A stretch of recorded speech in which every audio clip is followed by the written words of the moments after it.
Welcome to AZTechCast, sponsored by the Arizona Technology Council, with your hosts, Steve Zylstra and Karen Nowicki. AZTechCast is dedicated to covering innovation and technology in Arizona and beyond. Broadcasted monthly, AZTechCast invites leading experts to have real conversations about what is happening in the tech sector across the state of Arizona. From regional news to innovative startups, companies, and emerging technologies, AZTechCast covers the critical issues and economic trends propelling the state's growing tech ecosystem. No longer just a flyover state, Arizona is rapidly gaining more and more attention globally for its business-friendly environment right here in Arizona, with interest in international trade opportunities. I'm Karen Nowicki, president and owner of Phoenix Business RadioX, and I'd like to welcome you to AZTechCast, sponsored by Arizona Technology Council. We have a full house today. Super excited about this conversation as these folks have just been traveling abroad to do the thing that they do on behalf of Arizona delegates. And I hope that you will enjoy our conversation today. Please join me in giving a warm welcome to today's featured guest. We have Representative David Cook with the Arizona House of Representatives. Welcome. Thank you. Pleasure to be here. Happy to have you. And Tita Waddington, Executive Director of the Phoenix Committee on Foreign Relations. Welcome. Thank you very much. I know I had said I thought you had been on with us before, but we had met on a panel interview, I believe, at the Arizona Technology Council not too long ago. So good to have you back. Thank you for having me. Happy to have you. And Leandro Solorzano.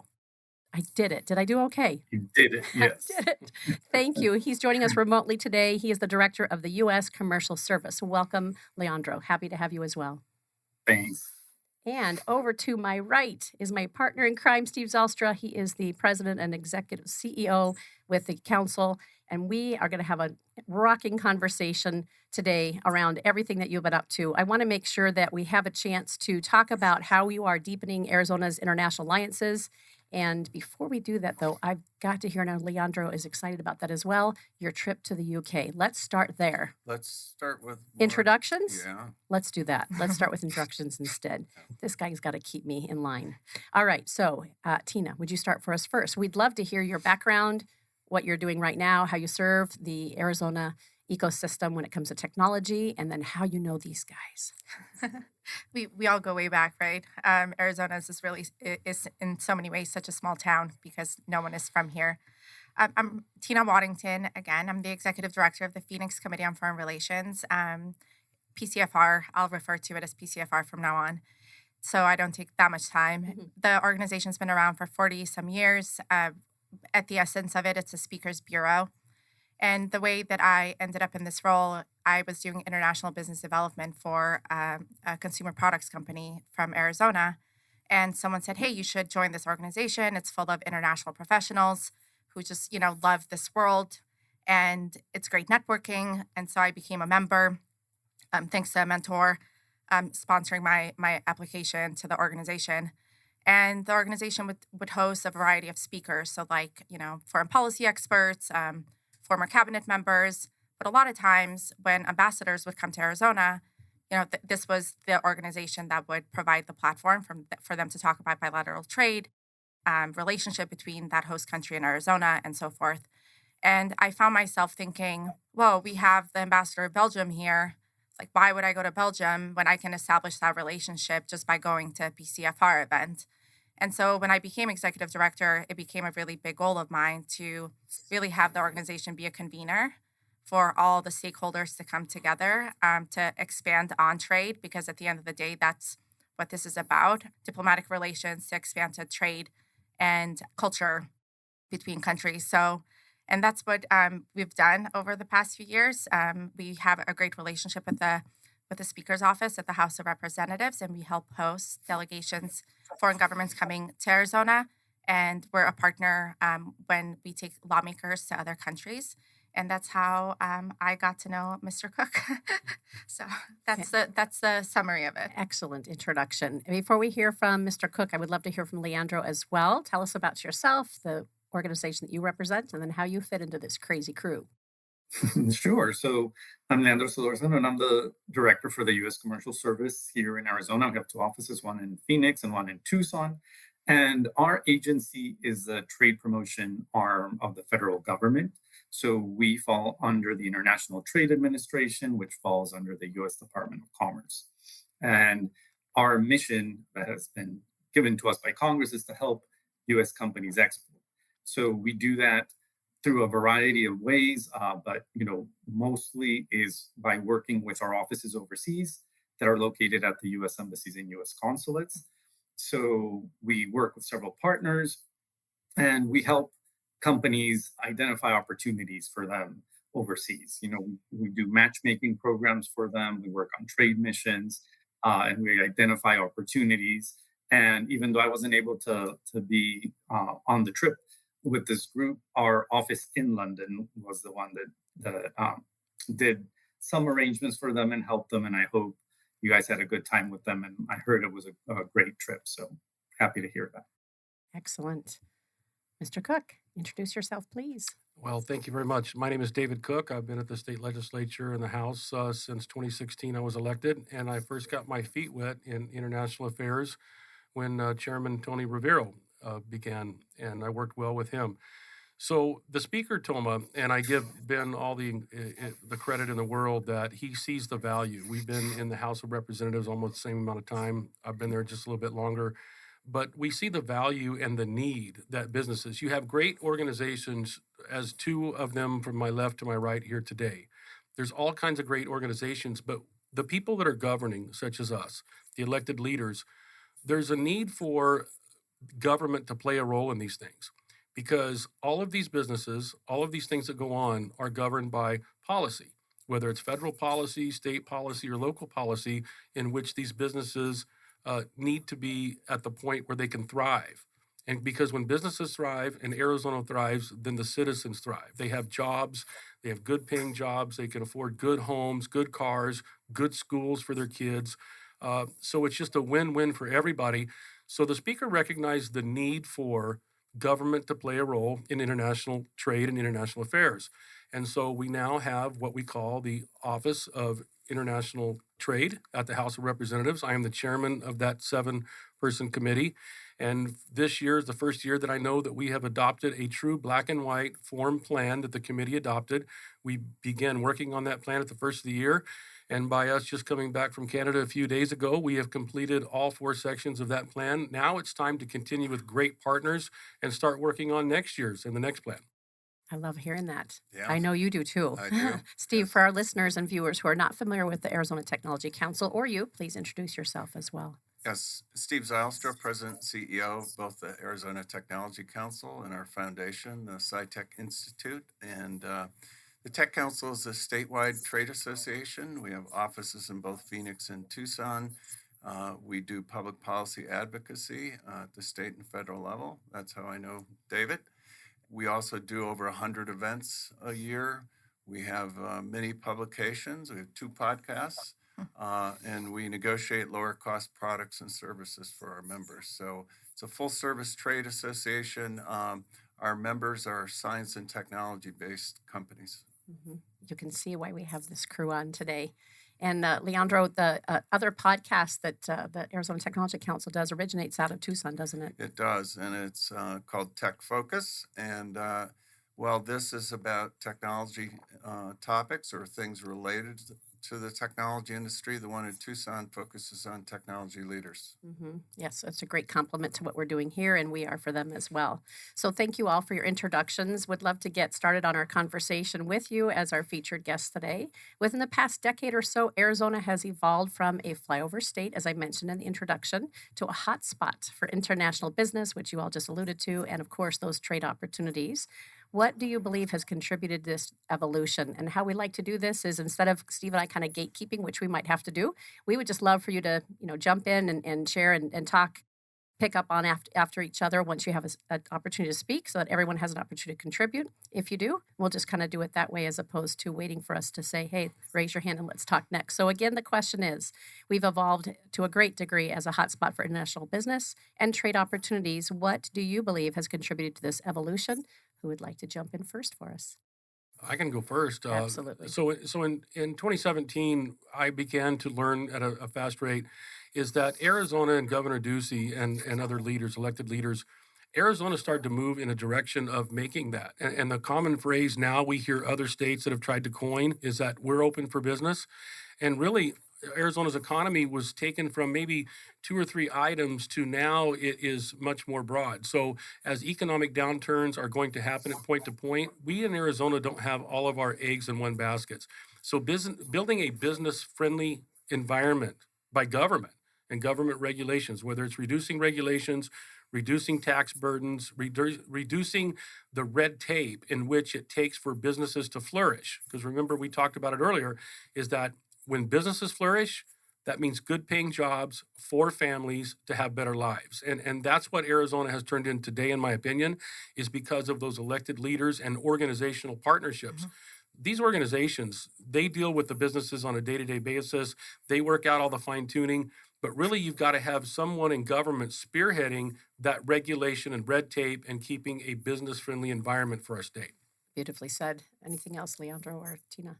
The outlook and as Representative Cook was mentioning about companies and making it easier for them not only to invest here, but that also promotes company not only to supply to them, but it makes them think more about the world, right, and what's available to them out there. So I think that just having those opportunities available, if somebody was trading with Mexico, which is our largest trading partner, now they might be looking to Canada. And then if we have companies here coming from Taiwan, then they're thinking, well, what opportunities are there for us as well, right? So it works both ways. And that's something that I see has really worked well in this environment. 10 years ago when I was out of graduate school, or maybe longer than that, and wanted to continue my career in international, everyone said leave and go to DC or New York. Like, what are you doing here? And that was the common thing, right? Reflecting on that, it's the right leaders, right? We have Chris Camacho, we have Steve Zelstra, we have Sandra Watson, we have like the right advocates in the community that are really Carol Colombo. So all of these people who really believe in this and believe that Arizona has a lot to offer. But then also Mexico has sent the right diplomats here. So Jimenez Soches Brito, Consul Mendoza, they have really done a tremendous job at really building the relationship with Mexico too. Glenn Williamson, the former honorary consul of Canada. So it's almost like this perfect recipe for this to go somewhere, because it could not go anywhere. And then the right elected officials, right? So I'll never forget, when I first met former Speaker Rusty Bowers, and he was appalled that some diplomat had to rent a car to go somewhere like the Grand Canyon or something, and it was like, as a state, we need to be more hospitable. And so that's kind of where this relationship was born with the international office within the Speaker's office and this now new committee, is how do we show up for our guests, and how do we provide how do we welcome them. And we've seen an incredible shift since we've been doing this work together. And I'll just use this one example because it's so lovely. Speaker Toma is from Romania, and their ambassador came for the opening of the state session. We set up together with our stakeholders, and all of us come together in this, Tech Council, GPEC, ACA, all the groups, we work really well together, set up a 2-day program for them. And then within weeks, their Minister of Digital Transformation came. They invited us to go to Romania, and we had a great 5-day trip to Romania, building those sectors, like how can we cooperate? And we came out of Romania with such a rich experience and this idea that like no one looks to Arizona and no one really thinks about Romania, right? They're looking to California, but that's where these opportunities are. And that wouldn't have happened if we had just not shown that kind of hospitality to them. So Arizona is just friendly state, open for business, and I think it's like the perfect recipe to bake this beautiful thing. I just want to add to that.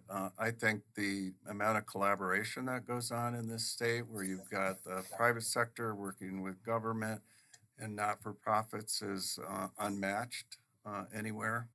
There's no one really trying to build fiefdoms. It's, about collaborating across lines. And to David's point, we have a great business climate today in Arizona. It's been worked on for many, many years to get it where it's at. And as a result of that, again, to David's point, we've diversified our economy. And a lot of that has been in technology and manufacturing, particularly over the last decade. And just to give you a feel, the world is now paying attention to Arizona.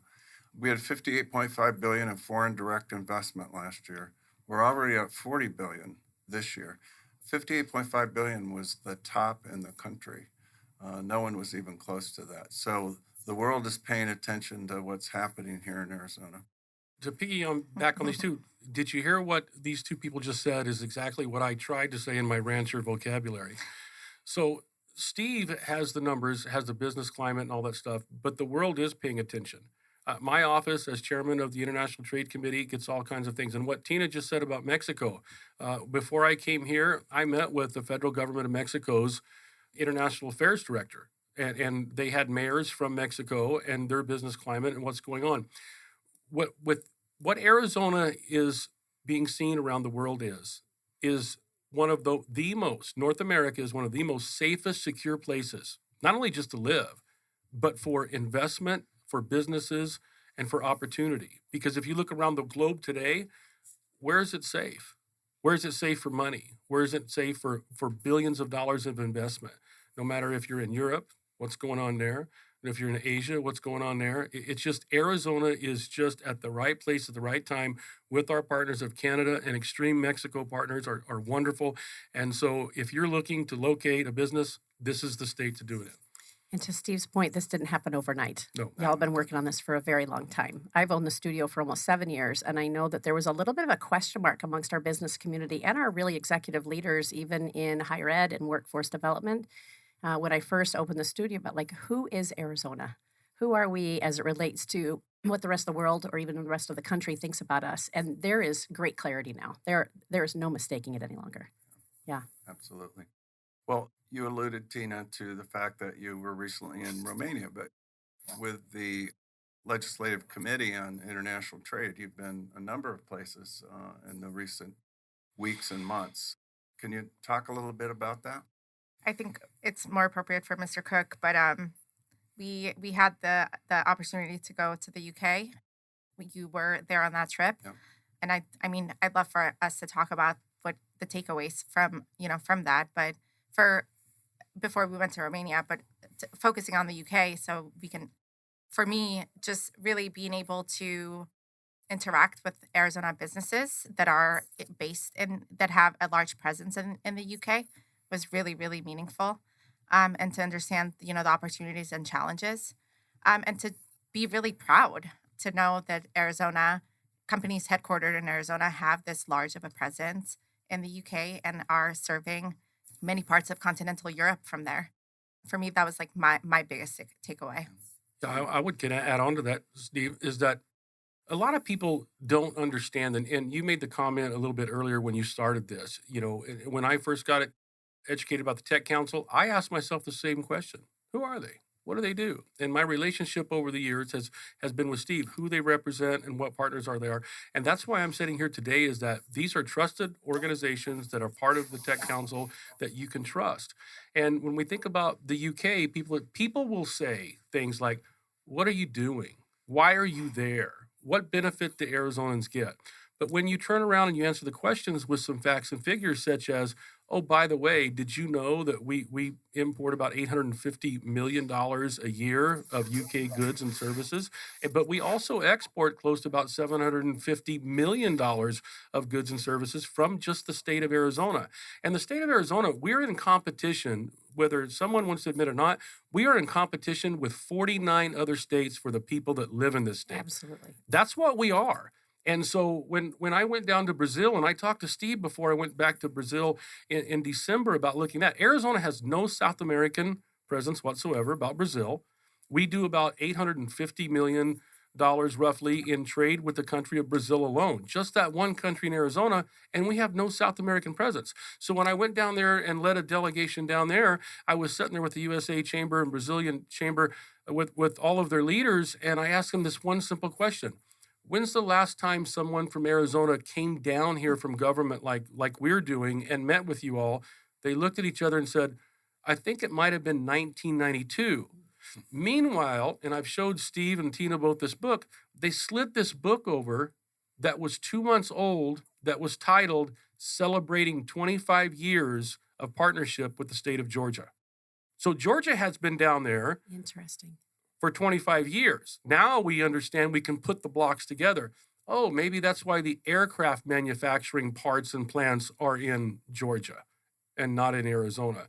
So this is why politicians and government need to be involved in international affairs, because the world has changed today. And we need a global presence in Arizona to keep Arizona families and businesses at work.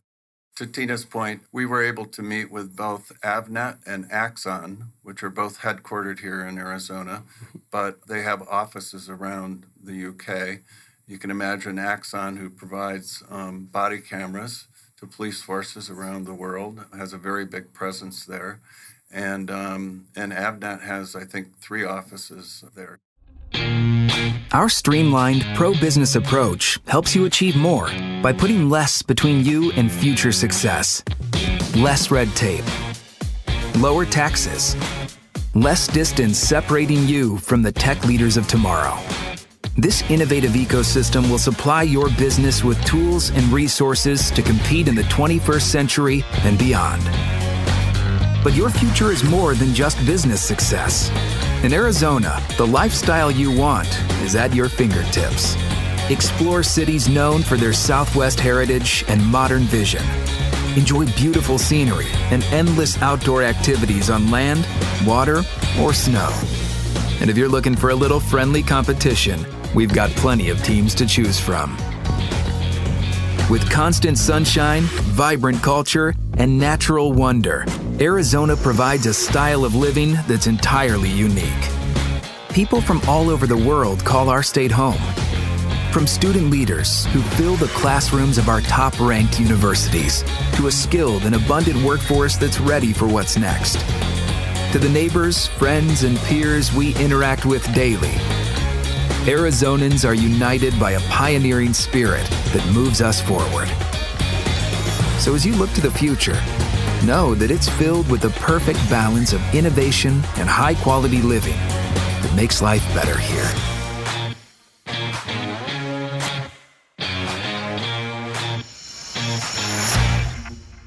Thank you, ACA, for your ongoing support. Leandro, I want to turn to you next, and then to David and Tina, because we have trade offices around the world that are supported by the U.S. Department of Commerce. We also have state trade offices, so we'll talk about those too. But can you tell me about how that works? Where are we? And why are those trade offices important? Sure. So the U.S. Department of Commerce has about 70, well, we're in 75 countries overseas. So that translates to a little bit more than 100 offices. And like I mentioned earlier, they are in the U.S. embassies and U.S. consulates. And this is very important because those offices and our staff in those countries are there specifically to look after the interests of U.S. businesses. So they are our boots on the ground, literally, right, that are there helping the companies here in Arizona and around the U.S. navigate the international trade arena. As you all know, when companies are doing business overseas, somebody might be comfortable doing business here in Mexico, let's say, right? But then if they're presented with an opportunity, let's say in Japan, that becomes a little bit more complex, and maybe not a little bit, right? A lot. So, navigating the regulations, what are the procedures in order to get into that country? What is the culture, right? Because even that is a big part of doing business. What should you do and what shouldn't you do? That's what, our offices, not only, all over the world do that. And they really open up doors for the companies by having, a pulse on what's happening in the local economy by sending out trade leads, sending out opportunities. And then when the companies travel to the country, then they are there with them. They go with them to the different business meetings that they might have, or if they're participating in trade shows. And then, together with the state offices, they also welcome delegations that are coming there. We have a lot of the Arizona Commerce Authority leads a lot of delegations to trade shows, and they help with them exhibit at these trade shows. And then our office there works in conjunction with them to help put them together with buyers that are, at these global trade shows that happen. So it's really, it works very well. And it's a resource that, everybody, any company that's looking to do business internationally should take advantage of. Yeah, I've taken many trade missions with the U.S. Commercial Service over time, and they always do a fabulous job of doing sort of the first in-country presentation on all the details about what it's like to do business in the country and what some of the challenges, frankly, are. And there are challenges doing international trade, as we all well know. What about at the state level? Where are our offices around the world, and how do the state offices work? Who's running the state offices? And why are they important for us when it comes to international trade? Those are a lot of questions. One of the biggest is why they are important. So let's save that one for last. Many Arizonans don't know that we have trade offices currently, 3 in Mexico. We have one in Germany. We have one in South Korea. Taiwan's coming there. We're going to get one in London. We're going to get one in Canada, right? We're gonna fix those relationships with that. And then the reason why they're important is exactly what Leandro's just said. Small startup businesses and stuff that may want to expand to overseas. And we've met with these people, whether it's skincare products that are being manufactured and the business located here in Arizona are trying to get started in other countries in which we were at. And so by making those connections is that we are increasing the availability to market the products and businesses, whether it's software tech companies like we see here, or whether they're hard goods that are manufactured and shipped overseas. They can't afford to have their own office, their own staff, their own things in this area. No organization, such as our great partners at PCFR or the Tech Council, they can't do that either. But we need to come together, and I think that's what we've done here, is that provide that place in that country for a landing place for these businesses that are there to make business decisions. We're giving them the best opportunity they can to get to that country, find the right people for the ACA, who's in charge of the offices, right? To be able to make those connections to help those businesses flourish. Because what I don't want to see is that a startup company or a long generational company here in Arizona out on their own saying, no one's helping me, and I went to another country, no matter what it is, and the fact that they go there and they met the wrong person. They met the wrong banker, or they met the wrong business partner or shipping person. So we need an expert there to help them be successful back here in Arizona. And the value of that is in the billions and billions of dollars. And then it's even more when you look at the generations, coming down the road. It's not just the investment for us today or next week or this year's bottom line. It's the future of Arizona and the people that live here. Anything to add? Yeah, so I've used the U.S. Commercial Services products many times before the pandemic, all the export summits, or I don't Select USA. I've been to Chile, Houston, like there was one here, and they do an incredible job. And I'm actually a walking like ambassador for these services because, and it came full circle when we were sitting at the U.S. Embassy in London. And they were so proud of this company from Arizona, Kypris, my friend Chase Poland, who I had told years ago, I was like, if you want to go international, like you have to reach out to the U.S. Commercial Service. And they were so pleased that they were able to help this company import into the UK, which is really, really difficult. When I was trying for a previous employer to export consumer products, there are labeling requirements. There are so many legal aspects to it. And we have our country, the U.S. provides us with these resources that taxpayer dollars pay for. So they're free. And I was able to work with our embassies abroad and get the regulatory help that I needed. That would have cost in like, I don't know, $50,000 to pay like a law firm to do. And those resources exist. And for Arizona to have offices somewhere, I think about it like the U.S. has missions. This is really unique. I know, I have friends in other states, and they say like Colorado doesn't have this. Other places don't have this. And what a better way to make a name for yourself globally than to commit yourself physically in that country and say, hey, we're here, we're committed to this relationship. Let's do something together. There's a direct correlation, by the way, to the increase in the number of trade offices that Arizona has around the world in the formation of the international committee that David now runs. And I can tell you, having been on these missions, is that countries pull out the red carpet when legislators from a state come, and it really does clear the way for the opportunities that then exist for companies to be able to do international trade in these other countries. And so I think that's vital. And that goes to the question, how does the legislature go about, and at the federal level, how does the U.S. Department of Commerce go about sort of vetting where we should have these trade offices? What are some of the metrics that are used to determine whether it's a good place to have a trade office or not? I will answer, but I'm going to defer to our federal partners, and I want to throw this in. One of the things you said is that, the United States government is doing this, and you're doing a great job. Tina said you guys are doing a great job. But what did I say? The United States government is made up of 50 states, basically, and so they're not having to pick and choose. Right. They're not having to make that decision. Well, wait a minute, is it Arizona, or is it Texas, or is it Florida, or Wisconsin, or Michigan, or whatever? When they see Arizona there as a legitimate state partner with the federal government, then they know that we're serious. And so we can assist each other, which is best of all for the taxpayer, number one, and the businesses located in those states. So please go ahead.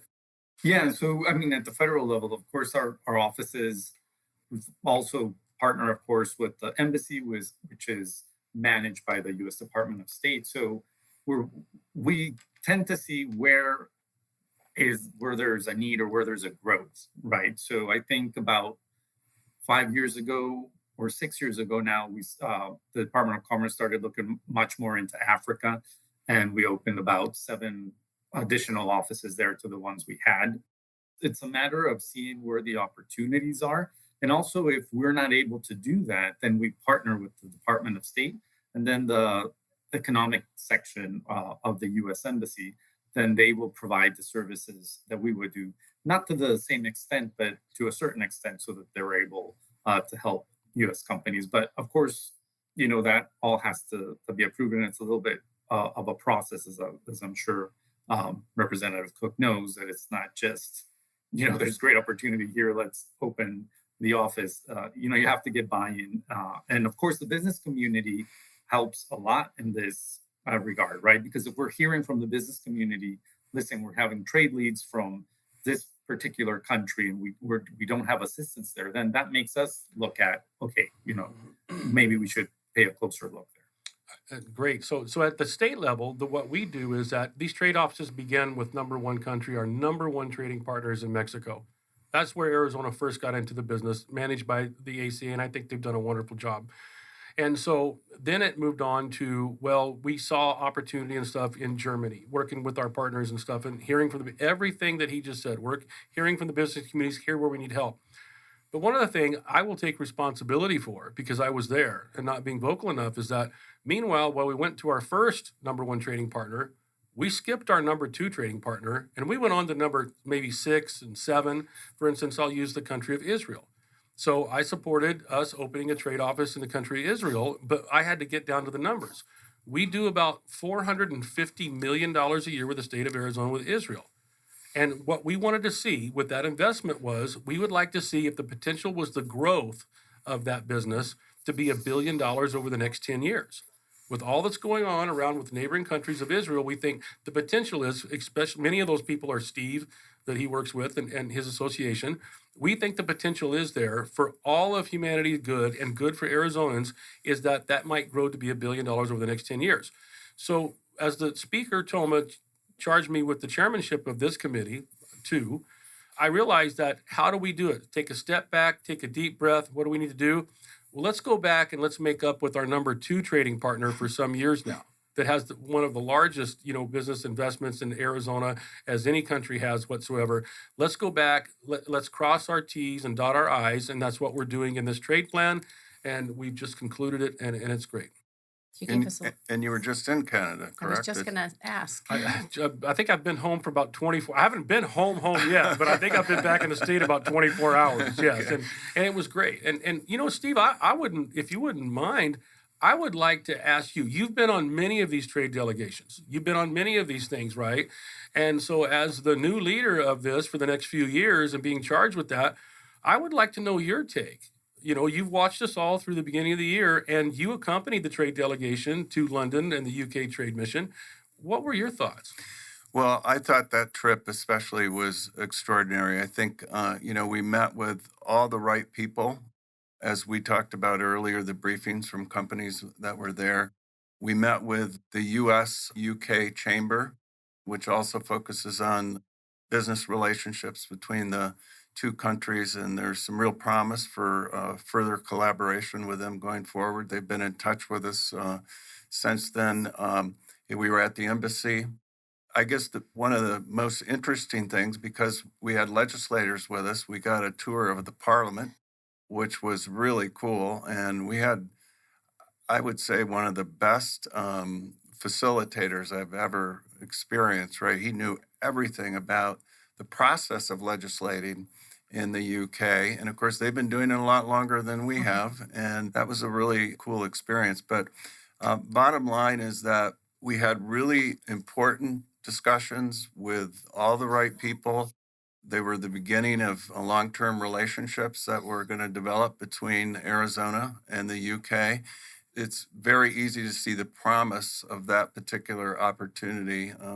London is like a New York, right? There's massive amounts of international trade. And what's really cool is we got to meet with British Airways and American Airlines, because, as you know, British Airways has a direct flight to London, and started to encourage them to add some additional flights. And we were meeting again with really the right people who make those choices on behalf of those airlines. So I thought it was incredibly successful. What I really loved about it is that there were 4 Republicans and 3 Democrats, and the camaraderie of that committee was palpable. And I thought it was a significant trip, and I was really glad to be on it.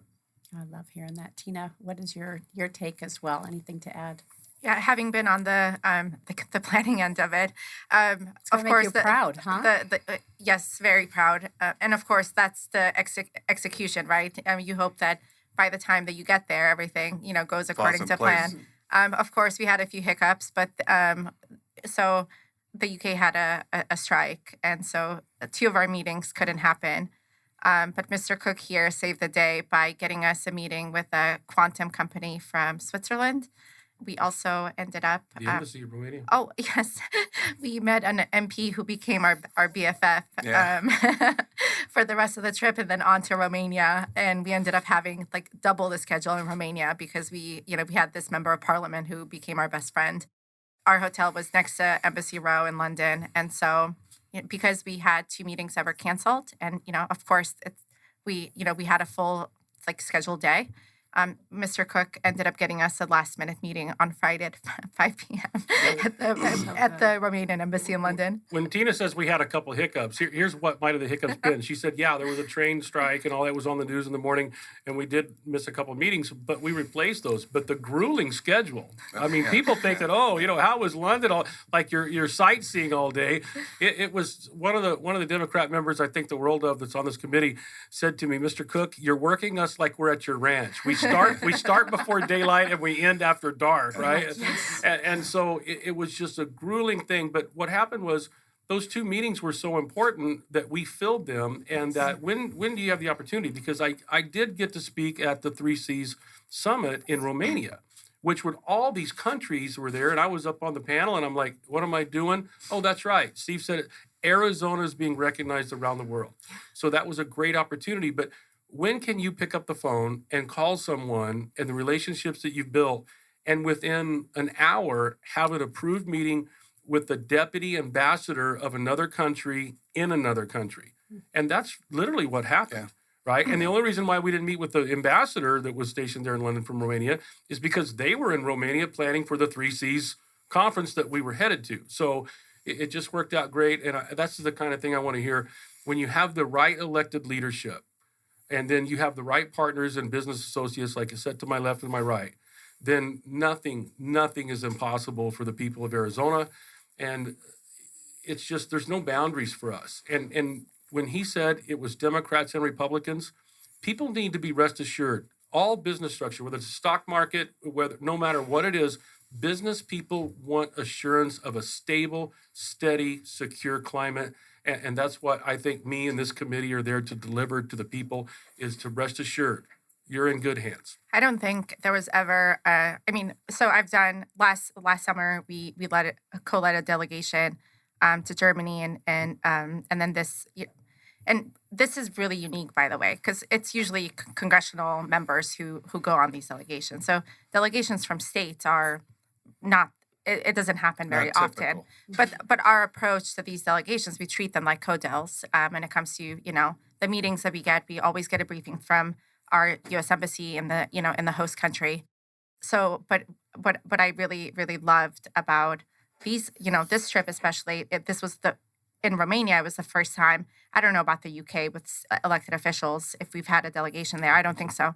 But we know for sure that we'd never had a delegation, a state-led delegation to Romania. And if you have the time, I'll tell you why Romania real quick, is because I was asked by the speaker to look at the country of Romania. So the first thing I did is go through all of the trade numbers, right? What we export, what we import, talk to great people like Steve and their organizations, and I think about it. But I just come back from Ukraine, and it was all under the wraps, and Tina and I and a group went to Ukraine. I was the only elected official that went with the organizations to see what was actually happening on the ground, so I could come back and say, here's what's going on. I mean, when you meet with the general of all their forces, when you meet with the speaker of their parliament, and you have these meetings, and you see, and I think one night we were up till 4 o'clock in the morning in the bomb shelter, because the sirens were going off. Thank God everybody made it back okay. You realize that that country is going to go through over a generation of rebuilding itself. Someday that conflict will end, and they're going to go through a whole generation of rebuilding that country. Well, it's not safe and secure like I talk about Arizona, but we know that country is going to need things. And then so when I looked at Romania and the countries around it, and then after we went there and met with the foreign minister of economic and tourism and those elected leaders and appointments, then you realize, well, what about Greece? What about the neighboring countries to there? So we have to have a larger vision of regions. Right. We have to have a larger vision of what is possible. And then another thing that we have to have the courage for is what business people. I run my own businesses, but you know what I had to have the very first day was the courage to take a chance that this is what we're going to do and it's going to pay off. A lot of small businesses don't work out, but a lot of small businesses do. But you can't go off without that first step of courage to take the chance. And that's what we're doing. Our job in government is go back. We're going to do a matrix. We're going to review the trade offices we have for Arizona, for the taxpayers and the citizens. And if they're working out and we can show the progress, absolutely, that's great. But if they're not, then we'll find it and we'll fix it. We just won't continue to kick a bad can down the road. Right. And just, I'll just add one thing to the Romania aspect to this. Once we went to this regional conference there, all the meetings, we understood that Romania, of course, the war in Ukraine, whatever we all can do to help Ukraine right now, we should do. But at some point, when the Marshall Plan, after the war is over, ensues, Ukraine is going to become the most prosperous country in Europe. And the most strategic place for that is Romania, because the places that are where the war front are closer to Romania than they are to Poland and other places. Right. So really, thinking long-term, thinking strategically and giving Arizona businesses opportunities in Europe and opportunities to provide services within the Marshall Plan, I would tell an investor, go invest in Romania. And I would tell our state, establish now in Romania, build those relationships now so that we can help Arizona businesses set up for success and then Romanian businesses here. Absolutely. Mm-hmm. Leandro, tell us about the recent foreign trade offices the legislature has funded and where are you guys headed next? I think that would be for Representative Cook. Is that for At Cook? the- Yeah. I think we've hit I all think the high notes. We've probably hit all of those. Well, I can spill the beans. Yeah. Can you? Please, Huh, yeah. we're leaning in. I can spill the beans Particularly right on where here. we're headed You're getting breaking news right Yeah. here at Yeah. this interview, right? So now that we've completed our first trade plan, we will continue the relationship with Mexico. Like I said, I was in an hour and a half, 2 hour meeting this morning with the federal government representatives from Mexico and some local mayors. We're talking everything. They're going to have some great news, I think, in the next 30 to 60 days about the border and border security and what their plans are, which severely impact not only this country, but their country as well. And so we talked about things that we haven't mentioned here, what we learned in London, and it's going to be really in Steve's area is when we get to this quantum security, quantum computer, and the security of these things, right? It's coming. And so my question to them was, is your country, because I'm not going to be out here like on the show saying, where's the safest place in the world for finances, investment, and building to say it's North America, which is Mexico, United States, and Canada, highlighting Arizona, if that's not the case. So what commitments is your federal government making towards cybersecurity as these new innovation things are coming down the road that pose a threat?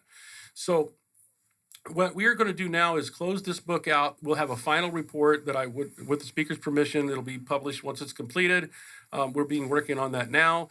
This will be on our first trade mission. Our next thing is what I've looked to and talked to our partners is Tokyo, Japan.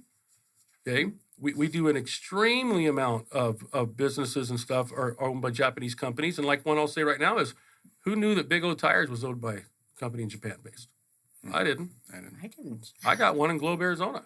They're all over. So if you think just that one company that's invested here, I just set up a meeting yesterday with the North American person from Tokyo, the North American for Toyota that manages that. So I set up a meeting yesterday for them.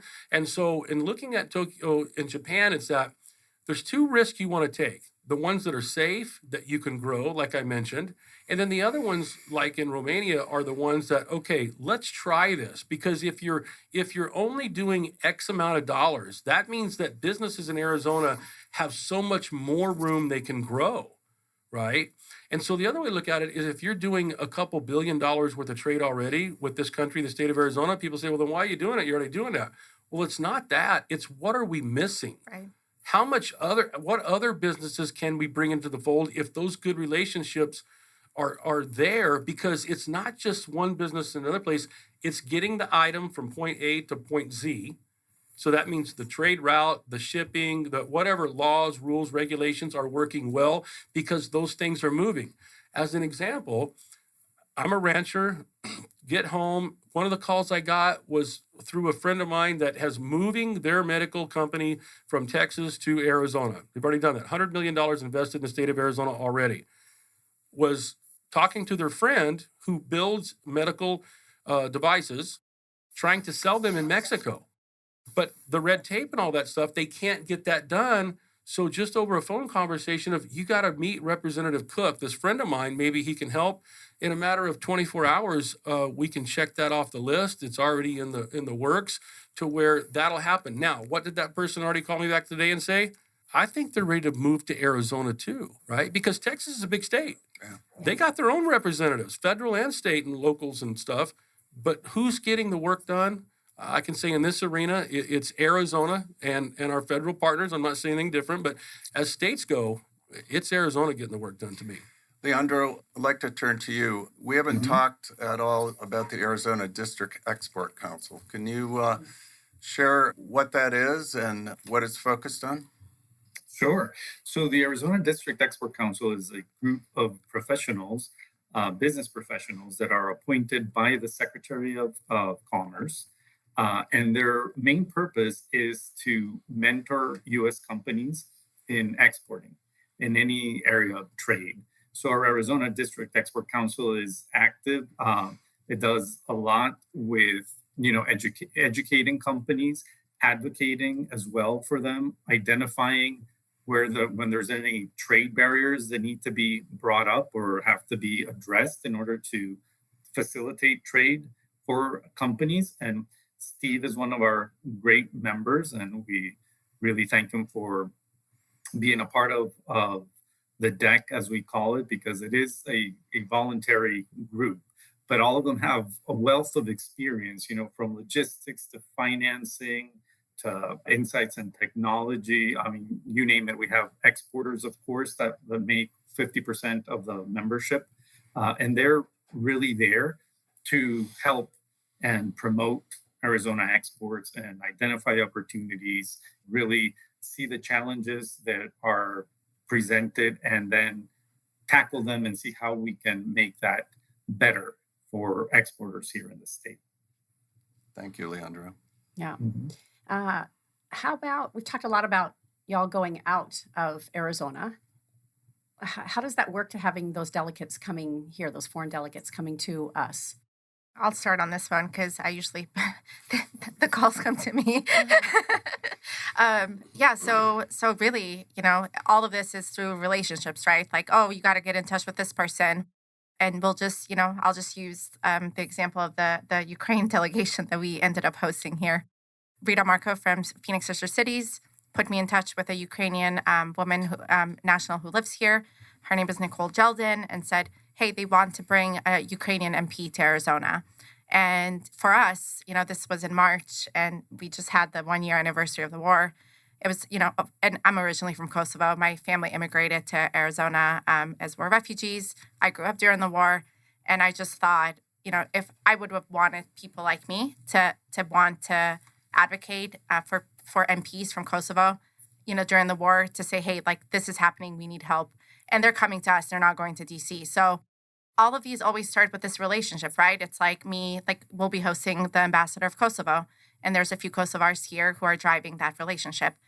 And so they'll call, and thanks to the relationship with the House of Representatives now, whenever they, either PCFR builds a program for them, or we partner with the House of Representatives, with the International Trade Office, and with committee, and we really put together a whole 2-day program for them. The meetings that they want, they tell us we want to meet with semiconductor companies, defense, and we have all the great partners, and we just pull all the stakeholders together.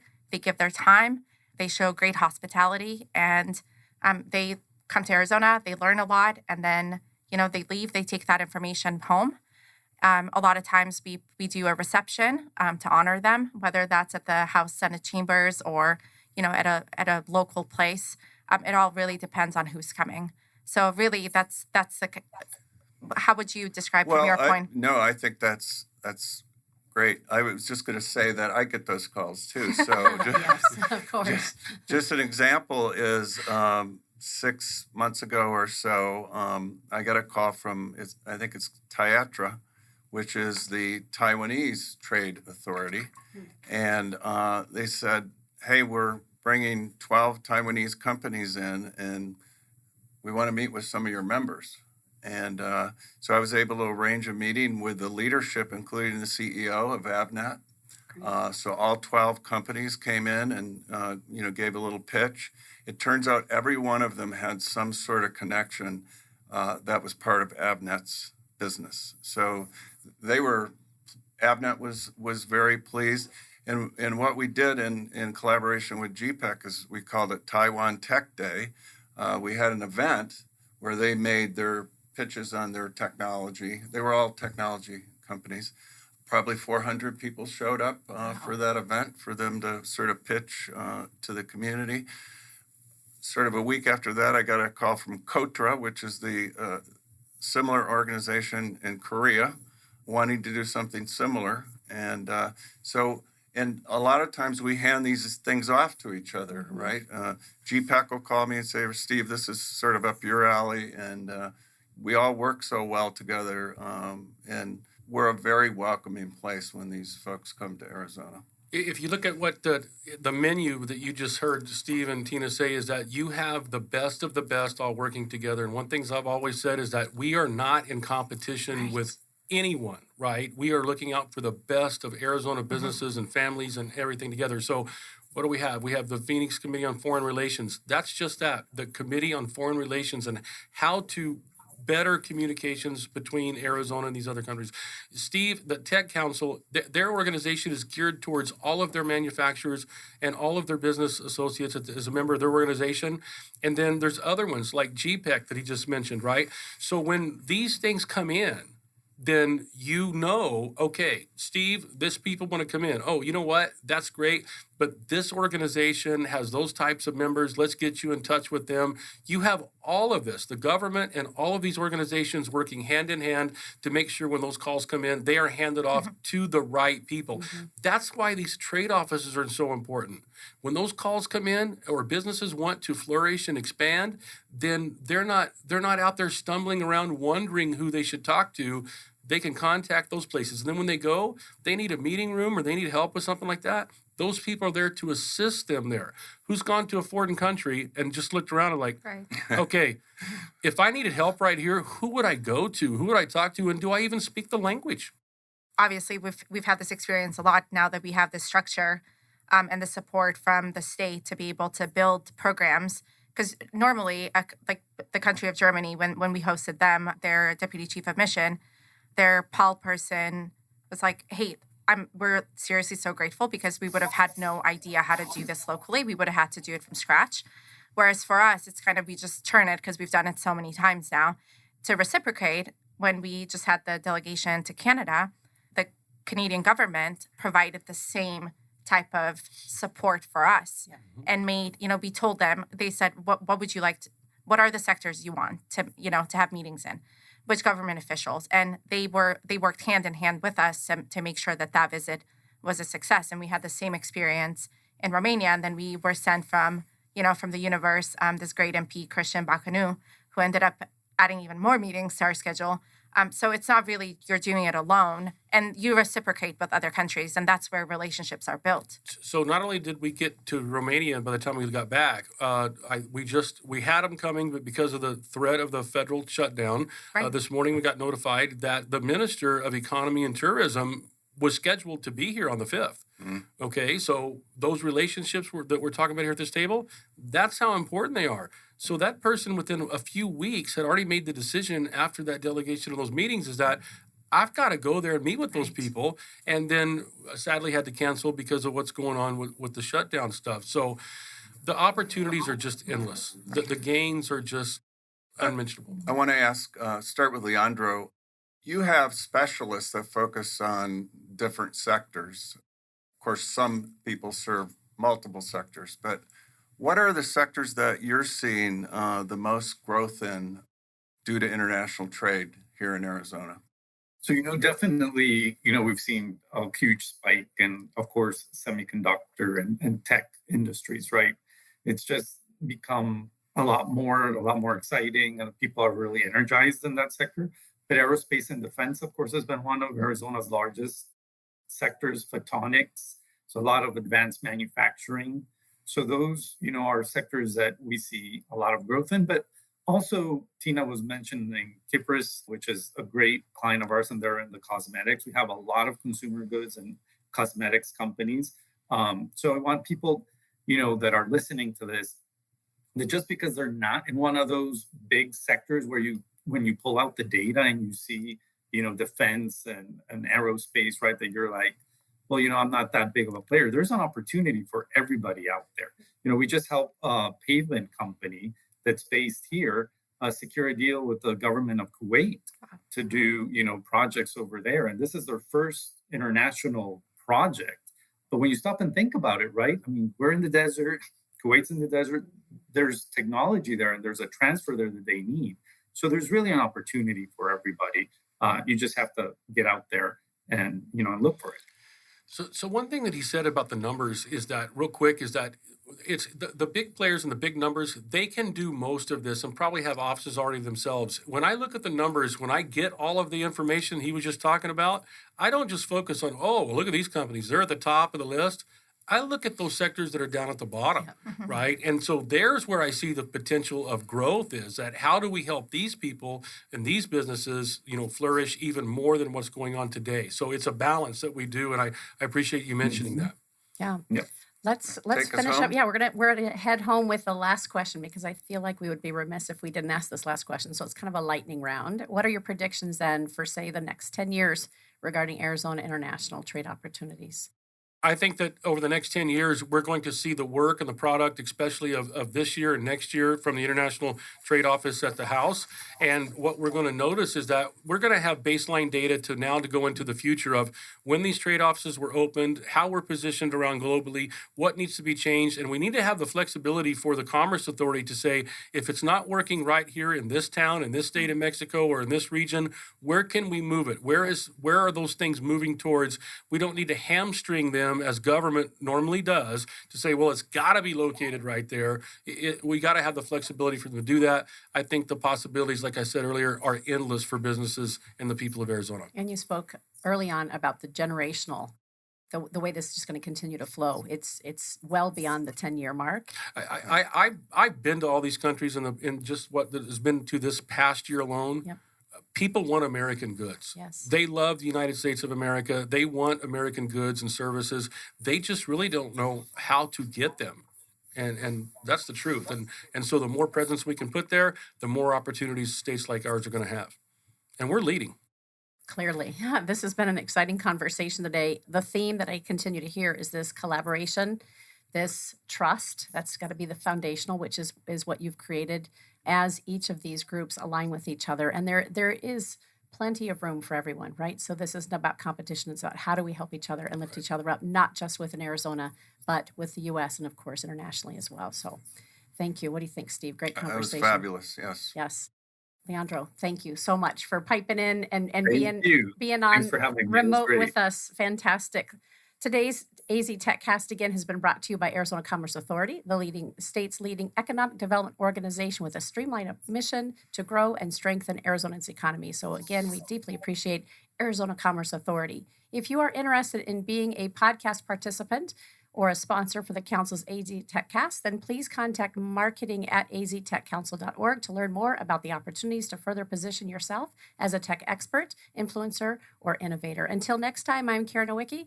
Thank you again for joining us for AZTechCast.